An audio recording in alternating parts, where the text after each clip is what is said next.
میرے باپ نے میری شادی ایک ڈاکٹر سے کر دی۔ میرا ڈاکٹر شوہر میرے قریب نہ آتا اور مجھے کہتا کچھ دن بعد میں تمہیں طلاق دے دوں گا۔ میں حیران ہوتی، جب مجھے طلاق دینی تھی تو پھر شادی کیوں کی؟ ایک روز ڈاکٹر شوہر نے مجھے طلاق دے دی اور ساتھ پیسوں کا بھرا ہوا ایک بیگ بھی دیا۔ میں نے عدت پوری کرنے کے بعد دوسری شادی کر لی۔ ایک روز میرے سابقہ شوہر کی بہن میرے گھر آئی اور بتایا کہ تمہارا ڈاکٹر شوہر فوت ہو گیا ہے اور وصیت کے مطابق تمہارے لیے ایک بیگ چھوڑ گیا ہے۔ مجھے لگا کہ اس بار بھی پہلے کی طرح پیسوں کا بھرا ہوا بیگ ہوگا۔ میں نند کے ساتھ چلی گئی، مگر جیسے ہی بیگ کھول کر دیکھا تو سر پر آسمان ٹوٹ پڑا، کیونکہ اس میں تو میرا نام نوشین ہے، میری عمر 21 سال ہے۔ آج گھر میں سوگ کا دن تھا، کیونکہ میری آپی کا 5واں رشتہ ٹوٹ چکا تھا۔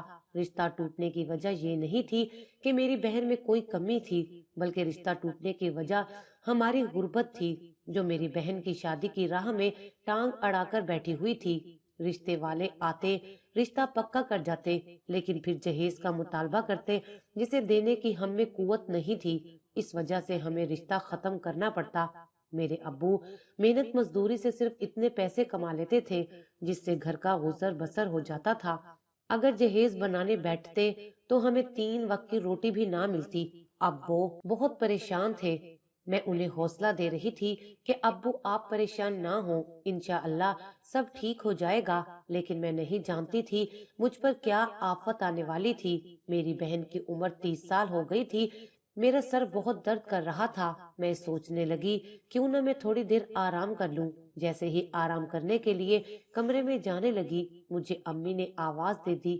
امی کہنے لگی جلدی سے روٹیاں پکا دو۔ یہ سن کر میں نے اپنا سر تھام لیا۔ میں نے شائستگی سے انکار کرتے ہوئے کہا، امی مجھ سے روٹیاں نہیں بنے گی، کیونکہ میرے سر میں بہت درد ہے۔ آپ پلیز آج آپی سے کہہ دیں۔ میری بات سن کر امی غصہ کرنے لگی۔ انہوں نے کہا کہ روٹیاں تو تم ہی بناؤ گی، تمہیں کچھ احساس ہے کہ تمہاری آپی سدرا کس غم میں ہے، لیکن تمہیں تو کوئی احساس نہیں۔ امی کی باتیں سن کر میں دنگ رہ گئی۔ آج پہلی بار نہیں ہوا تھا کہ وہ مجھے اس طرح ڈانٹ رہی تھی، بلکہ شروع سے ہی وہ مجھے اسی طرح ڈانٹتی رہتی تھی۔ پتہ نہیں کیوں، لیکن اس بات میں سچائی تھی کہ میرے ساتھ ان کا سلوک عجیب سا تھا۔ مجھے لگتا تھا کہ امی اور ابو مجھ سے زیادہ آپی سے محبت کرتے ہیں، جیسے میں ان کی ستیلی بیٹی ہوں، مگر یہ بات میں نے کبھی کسی سے نہیں کہی تھی۔ پھر میں خود کو کہتی تھی مجھے ایسا نہیں سوچنا چاہیے۔ امی ابو سب بچوں سے یکساں ہی محبت کرتے ہیں۔ جو میں محسوس کر رہی ہوں یہ میرا وہم ہی ہے۔ یہ سوچ کر میں نے روٹیاں بنانی شروع کر دی۔ سر درد کو میں بھول چکی تھی۔ روٹیاں پکا کر میں نے کھانا کھایا اور پھر اپنے کمرے میں آرام کرنے چلی گئی۔ میرے ساتھ آپی سوتی تھی۔ میں نے انہیں بہت پیار سے سمجھایا کہ سدرا آپی پریشان نہ ہو، انشاءاللہ آپ کے لیے کوئی اچھا رشتہ آ جائے گا۔ میں انہیں سمجھا رہی تھی، لیکن وہ میری بات پر نہ ہی ہاں کر رہی تھی اور نہ ہی کچھ بول رہی تھی۔ بس انہوں نے اتنا کہا، لائٹ آف کر دو، مجھے سونا ہے۔ میں نے اٹھ کر لائٹ بجھا دی اور خود بھی سونے کی کوشش کرنے لگی۔ مجھے پورا یقین تھا کہ آہستہ آہستہ سب ٹھیک ہو جائے گا، لیکن حقیقت تو یہ تھی کہ اب کچھ بھی ٹھیک ہونے والا نہیں تھا۔ میں نہیں جانتی تھی کل کا سورج میرے لیے کتنا بڑا طوفان لے کر آنے والا تھا۔ اگلے دن بھی پریشانی نے ہمارا استقبال کیا تھا۔ میں دن رات دعائیں کر رہی تھی کہ سب ٹھیک ہو جائے، اور پھر ایسا ہی ہوا۔ ایک ہفتے میں سب کچھ معمول پر آ گیا۔ آپی اور امی ابو بہت خوش ہو گئے تھے۔ آج اتوار تھا، اس لیے ابو گھر پر تھے۔ سامنے امی بھی بیٹھی ہوئی تھی۔ ابو کہنے لگے، بیگم میں نے نوشین کے لیے رشتہ دیکھا ہے۔ سدرا کی شادی نہیں ہو رہی تو چھوٹی کی شادی کر دیتے ہیں۔ لڑکا ڈاکٹر ہے اور میں نے ہاں بھی کر دی ہے، بس تم شادی کی تیاری کرو۔ ابو کی بات سن کر مجھ سمیت امی اور آپی حیرت میں مبتلا ہو گئی۔ انہوں نے کہا، آپ کیسی باتیں کر رہے ہیں؟ بڑی بیٹی کے رشتے جہیز نہ ہونے کی وجہ سے ٹوٹ جاتے ہیں، ایسے میں ہم چھوٹی کو کیسے جہیز دیں گے؟ یہ سن کر ابو کہنے لگے کہ ٹینشن نہ لو، لڑکے والے بہت امیر ہیں، انہوں نے کسی جہیز کا کوئی مطالبہ نہیں کیا، بس تم شادی کی تیاری شروع کر دو، 1 ہفتے میں ہی ہم نوشین کو رخصت کر دیں گے۔ یہ سن کر امی کو بہت غصہ آیا۔ وہ کہنے لگی،